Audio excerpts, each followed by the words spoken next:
జై శ్రీరామ్ అండి అందరికీ. మనము దేవుళ్ళు ఏమన్నా సమానమా అండి? దేవుళ్ళకి మనకి ఎక్కడన్నా పొంతనుంటుందా? వాళ్ళేమో భగవంతులు, మనమేమో నార్మల్ మనుషులం. మనకు పుట్టుక ఉంది, చావు ఉంది. భగవంతుడికి లేదు కదా. పుట్టుకే తప్పించి చావు అనేది భగవంతుడికి ఉండదు కదా. సో వాళ్ళని పట్టుకొని మనం తాత అని పిలిచేది ఏంటండి? నరసింహస్వామిని పట్టుకొని తాత అని పిలిస్తే ఏమన్నట్టు? అంటే ఎంత పొగరన్నట్టు. వాళ్ళని పట్టుకొని దేవుళ్ళని పట్టుకొని దేవుడు అనడానికే మనకి అర్హత సరిపోదు నిజం చెప్పాలంటే. వాళ్ళకి ఎక్కడో దూరం నుంచి చూసినా ఆ చూపు చాలు, మన మీద పడేది ఆ కనకవర్షం చాలు అని. అలాంటిదంట ఏదన్నా గుడికి వెళ్తే మన ఫాలోవర్స్ పలకరిస్తేనంట దేవుడు పలకరించినట్టే అంట. అంటే దేవుడు వచ్చి మాట్లాడుతున్నట్టంట. పిచ్చి పరాకాష్ఠకి వెళ్ళిన వాళ్ళని నేను ఇప్పుడు ప్రత్యక్షంగా చూస్తున్నాను కొంతమందిని. మీకు అనిపించట్లేదా? అలా మీరు ప్రత్యక్షంగా చూస్తున్నట్టు నాకైతే అనిపిస్తుందండి. నరసింహస్వామి అంటే ఎంత ఉగ్రరూపం అండి. చాలామందికి తెలుసు కదా, ఆయన ఉగ్రరూపం తట్టుకోగలుగుతామా మనం? అలాంటి ఉగ్రరూపాన్ని పట్టుకొని తాత తండ్రి అంటే, తాత అంటే దేవుడు పలకరిస్తాడా? ఎదురుగా బస్సులు పోతాయి, వెహికల్స్ పోతాయి, ఎంతోమంది ఒక్కొక్క దేవుణ్ణి ఇష్టపడతారు. శ్రీరాముల వారిని ఇష్టపడే వాళ్ళు ఉంటారు, అలానే నరసింహస్వామిని ఇష్టపడే వాళ్ళు ఉంటారు, అలానే కృష్ణుడిని ఇష్టపడే వాళ్ళు ఉంటారు, శివయ్యని ఇష్టపడే వాళ్ళు ఉంటారు. ఇలా రకరకాలుగా వాళ్ళకి నచ్చిన దేవతలని వాళ్ళని పూజించుకుంటారు. అలానే బండ్ల మీద వాటికి సంబంధించిన సింబల్స్ కూడా వేసుకుంటారు. ఎవరిష్టాలు వాళ్ళవి, ఎవరి ఆలోచనలు వాళ్ళవి. అలాంటిది యువతల తాత అని పిలవంగానే ఆ స్వామిది ఏదో ఒక స్వామిది ఆ బస్సుల మీదో వెహికల్స్ మీదో కనిపిస్తేనంట ఇక ఆయన పిలుపు వచ్చినట్టేనంట. ఎంత పొగరంటే అసలు మనకి నెత్తి మీద డ్యాన్స్ వేస్తుందండి. అవునండి, మనకి దేవుడు మరి మన చుట్టాలే అయినప్పుడు మనం అక్కడికి వెళ్ళి మరి పూజలు చేయించుకొని మనం బిల్డప్ ఎందుకండి ఇచ్చేది? బిల్డప్ ఇవ్వద్దు కదా.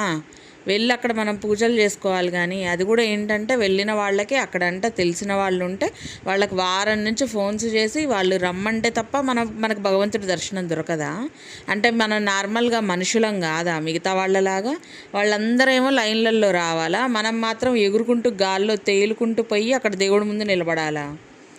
ఎంత ఎంత ఉంటేనండి నిజంగా కొంతమందికి పైకి కనిపించేదంతా నటనే అండి. నిజంగా లోపల నిజస్వరూపం అనేది ఒక్కొక్కసారే బయటకు వస్తుంది. ఆ వచ్చినప్పుడు నాలాంటి వాళ్ళు చెప్పినవి ఆలకిచ్చారనమాట. కొంతమందికి నచ్చదు, నిజాలు బయటికి చెబితే నచ్చదు. సో ఆటోమేటిక్గా అలాంటి వాళ్ళు నన్నేదో అనాలని, నా మీద ఏదో నిందలేయాలని కింద కామెంట్స్లో, నా దగ్గరకు వచ్చి కామెంట్స్లో మాట్లాడేంత ధైర్యం మీకుందే, మరి అక్కడ కామెంట్స్లలో ఎందుకు వెళ్ళరండి? మీరు వెళ్ళి మాట్లాడొచ్చు కదా. ఉన్న నిజాలేవో ఉన్న అబద్ధాలేవో అక్కడ డిస్కషన్ చేయొచ్చు కదా. మరి నా దాంట్లో మీవి కనిపిస్తున్నాయి కదా, మరి వాళ్ళ దాంట్లో ఎందుకు కనిపించట్లేదు? మా ఊళ్ళో అందరివి కనిపించాలి కదా. మా వాళ్ళందరూ అక్కడికి వెళ్ళి క్వశ్చన్ చేస్తూనే ఉన్నారు, కానీ అక్కడ కనిపించట్లేదు. మరి అక్కడ పూర్తిగా ఓపెన్ కామెంట్స్ అనేవి ఓపెన్లో ఉన్నట్టే చూపిస్తుంది, కానీ మరి ఒక్క కామెంట్ ఉండట్లేదు. తొక్కలో నా వీడియోలకు ఎన్ని వస్తాయండి? 2000 వస్తాయో 3000 వస్తాయో వ్యూస్. అంతకంటే ఎక్కువైతే నేను ఎక్స్పెక్ట్ చేయలేను, నాకు రావు కూడా. అందులోనే నాకు వచ్చే వ్యూస్లోనే దాదాపు 10 మంది నాకంటూ నన్ను ఇష్టపడే వాళ్ళు, నన్ను అభిమానించే వాళ్ళు, నా తోబుట్టువులు లాంటి వాళ్ళు అందరూ వచ్చి నాకు కామెంట్స్ పెడతారు, డైలీ పెడతారు. మరి అక్కడ అలాంటి వాళ్ళు లేరా? లక్షల్లో ఉన్నోళ్ళకి అంటే 1,00,000 మంది సబ్స్క్రైబర్స్ ఉంటే ఒక్క కామెంట్ ఒక్క పర్సన్ అన్న రారా? మరి అక్కడ డై హార్డ్ ఫ్యాన్స్ వాళ్ళకి సంబంధించిన వాళ్ళు మరి మన దాంట్లోకి వస్తున్నారు కదండి. మరి మీ దాంట్లోకే మీరు ఎందుకు వెళ్ళి పెట్టలేరు? అంటే అక్కడ ట్రిక్స్ మీకు అర్థం కావట్లేదా? వాళ్ళేమో ఏదన్నా ప్రోడక్ట్ని రివ్యూస్ చేసినప్పుడు, ఏదన్నా ప్రోడక్ట్ని జనాలు కొనుక్కోవాలి అన్నప్పుడు వాళ్ళు లింక్స్ ఇస్తారే కామెంట్ బాక్సుల్లో. మరి మీరు పెట్టిన కామెంట్స్ ఏమవుతున్నాయి? సరే అండి, నెగిటివ్ కామెంట్స్ని తీసేస్తున్నారే అనుకో, మరి మీ పాజిటివ్ కామెంట్స్ ఏవి అక్కడ? అవి కూడా కనిపించట్లేవు కదా. కనీసం మరి దేవుళ్ళను పట్టుకొని తాత, అయ్యా, తండ్రి, నేను నీ దగ్గరకు వచ్చి మంచిగా పూజ చేసుకొని మంచిగా తిరిగి వెళ్ళేలా చూడు. ఏందండి అది?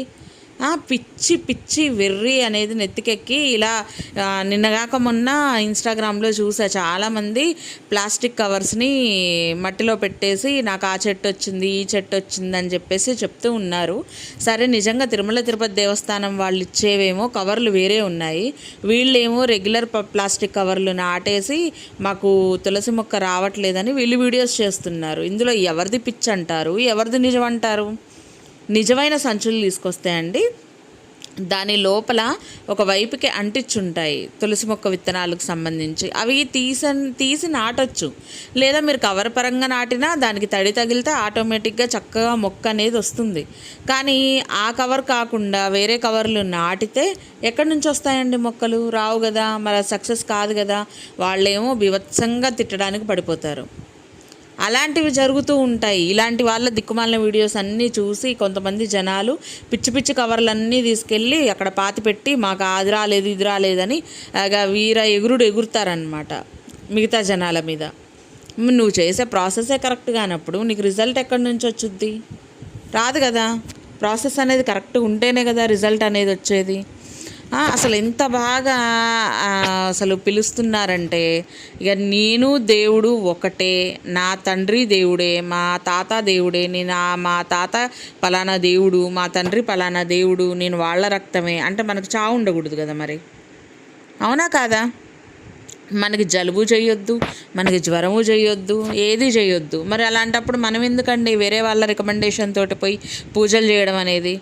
జనరల్గా మనకి ఏ వ్రతాలైనా ఎక్కడ దేవుడి గుళ్ళల్లో అయినా సరే మనకి టికెట్ అనేది ఎక్కువ ప్రైస్తో కొన్నోళ్ళకి మనకి దర్శనం కూడా చాలా ఈజీగా అయిపోతుంది.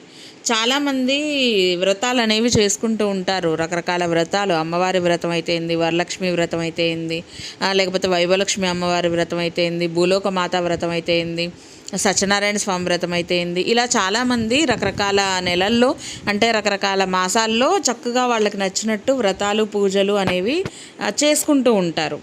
అలాంటప్పుడు మిగతా జనాలతో పాటు మనం సమానంగా పోయి భగవంతుడి దర్శనం వాళ్ళతో పాటు సమానంగా నాకు రావాలి అనుకుంటాం. కానీ డబ్బులు పెట్టిపోయిన దానికి కూడా వాళ్ళు ఇలా చేశారు వాళ్ళు అలా చేశారు అంటే ప్రతి దంపతుల దగ్గర ప్రతి దాని దగ్గర ఒక అయ్యగారు కూర్చుంటారండి. కూర్చోకుండా ఎవరు ఉండరు. నిజంగా చూడండి, మీరు 2000 3000 4000 పే చేయండి, మీ దగ్గరికి అయ్యగారు ఎందుకు రారు, అక్కడ ఎందుకు కూర్చొని పూజలు చేయరు? చేస్తారు ఖచ్చితంగా.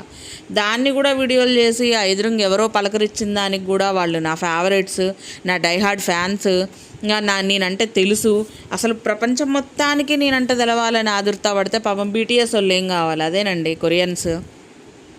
సో బీటీఎస్ మ్యూజిక్ అంటే అందరికీ తెలుసు కదా. సో చాలామంది ఇప్పటి పిల్లలు, జనరేషన్ పిల్లలందరూ బాగా ఇష్టపడతారు కదా బీటీఎం సాంగ్స్ అంటే. బీటీఎస్ సాంగ్స్ వాళ్ళు పాడే సాంగ్స్ కానీ అవన్నీ చాలామందికి కొరియన్ ఆల్బమ్స్ వినే వాళ్ళకి బాగా తెలుసు వాళ్ళ ఎవరు ఏంటి అని. వాళ్ళు ప్రపంచం అంతా తెలిసిపోయారే, మరి పాపం మీరు తెలవాలేమో వాళ్ళని పక్కకు దన్నేసి, మీరు తెలిసిపోవాలేమో అందరికీ.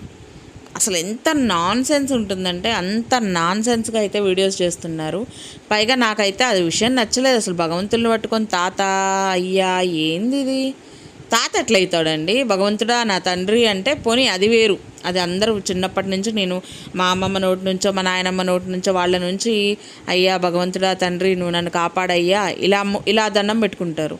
తాత నువ్వు నీకు దండం పెడుతున్నాను తాత, నువ్వు వచ్చి నన్ను కాపాడు తాత. ఏందండి తాత? తాత ఏంటండి? తండ్రి అంటే ఓకే, కానీ తాత ఏంటి? ఇంకా అమ్మమ్మ నాయనమ్మ అని పిలవాల్సింది. మరి నరసింహస్వామి భార్యను కూడా నాయనమ్మ అమ్మమ్మ అని పిలవాల్సింది. ఏం మనుషులో ఏమనండి బాబు. చాదస్తాలు విని చూస్తుంటే నాకు పిచ్చిలేస్తుంది కొంతమంది అయితే. ఓకే ఫ్రెండ్స్, వీడియో అయితే ఇదే. మీ అందరికి నచ్చిందని అనుకుంటా. నచ్చితే లైక్ చేయండి, షేర్ చేయండి, అలానే సబ్స్క్రైబ్ చేసుకోండి. Thank you so much for watching. ఇంకో మంచి వీడియోతో మీ ముందుకు వచ్చేస్తాను. బాయ్.